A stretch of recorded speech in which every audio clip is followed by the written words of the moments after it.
Welcome back, students. I hope you all are fine and in good health.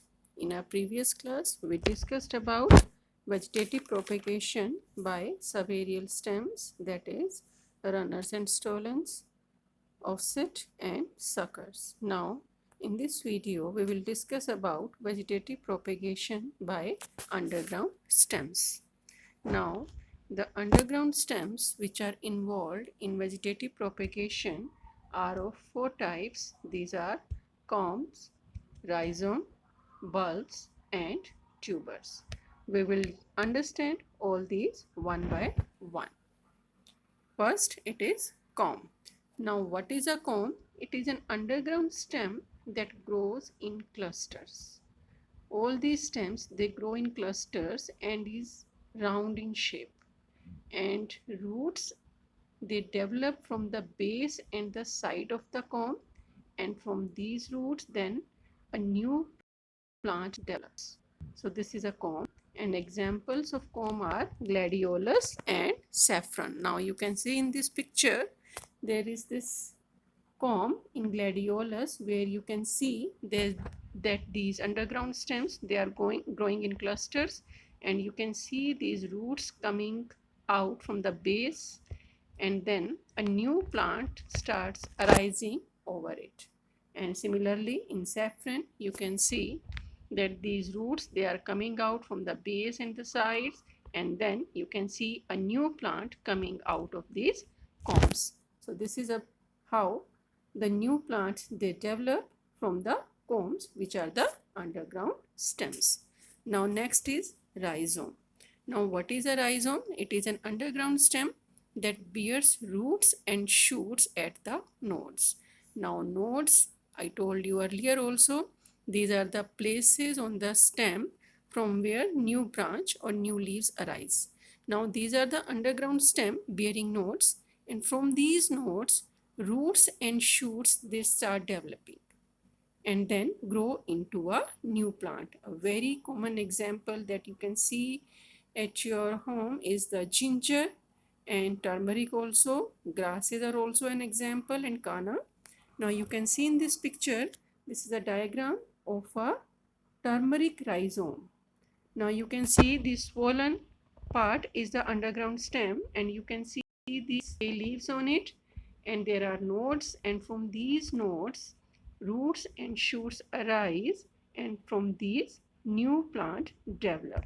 So in this way, these rhizomes are a way of vegetative propagation in ginger, turmeric, grasses, and kana. Next is bulbs. Now what are these bulbs? These are fleshy, short, vertically growing stems. Now bulb, these are surrounded by scale leaves that are fleshy and store food, and a very common example is onion and garlic.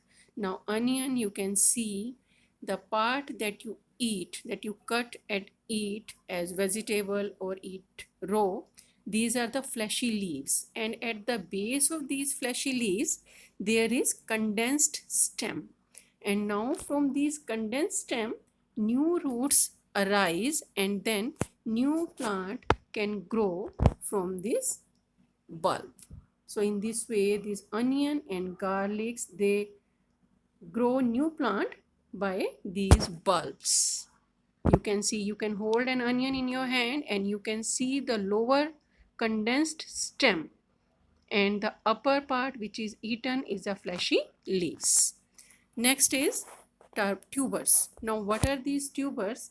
These are underground stems that are swollen, they store food and help in reproduction by vegetative propagation. Now these tubers, they develop eyes which contain buds inside them, which are capable of growing into new plants. Now if you hold a potato in your hand, you can see these eyes like structure on them. These eyes, they contain buds, and from these buds a new shoot and root start arising out of it, which develop into new plant. So you can see in this picture There are many eyes you can see, and from these eyes new bud you can see arise, new plant you can see arising out of them, which develop into new plant.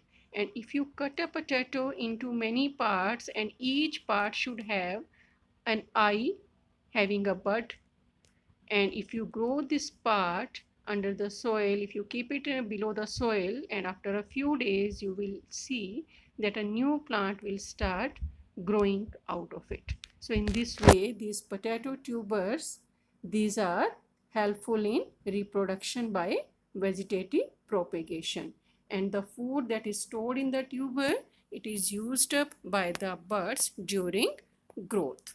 So in this way you can see these are the four types of underground stems, that is corm, rhizome, bulbs and tubers, which help in producing new plants by vegetative propagation. So this is all about vegetative propagation by subaerial stems and underground stems. In my next video, I will discuss reproduction by leaves, roots and one more method, that is tissue culture. Thank you.